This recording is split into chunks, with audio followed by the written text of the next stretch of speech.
When you log into MyTalentPlanner, you're greeted with the dashboard. This is the command center for your entire operation. It displays the North Star. Your 10-year high-level target is always visible, keeping your team focused. Next is our vision.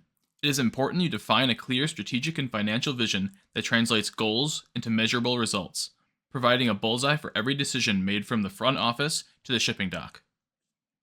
Talent is where manufacturers win. My Talent Planner features an interactive organizational chart for managing reporting relationships. Clicking on a user's profile will present you with their disc and driving forces, allowing you to quickly adapt communication styles to lead productive conversations. The talent vision is used to plan the hierarchy as you scale.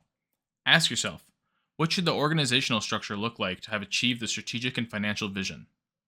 The talent plan is all the strategies and actions you're going to take over the next 3 years to move it from where it is today to where it needs to be. Think, what skill set gaps do we need to fill to achieve our vision? My Talent Planner integrates behavioral science to improve communication. DISC and motivator team wheels illustrate how your crew is wired.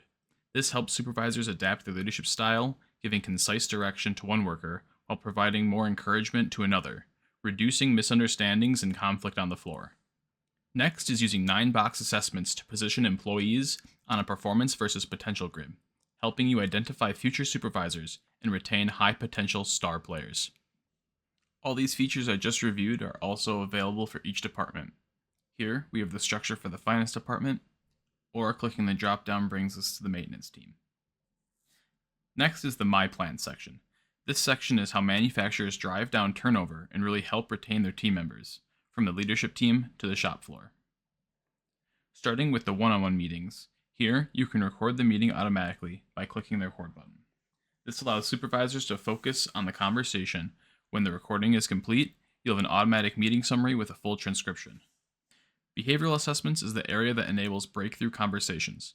It helps us understand one another and work more effectively. The development plan is a structured approach to personal growth and skill development. It allows you to identify specific areas to focus on, set clear priorities, and consistently track progress over time. It outlines practical guidance, like communications do's and don'ts, while highlighting each person's strengths and identifying potential blind spots. A performance plan isn't a once-a-year review. It's an ongoing conversation with each team member about what their key accountabilities are, where they are to spend their time each week and month, and how they are doing on each of these key accountabilities. If every member of a team understands their accountabilities, they have role clarity.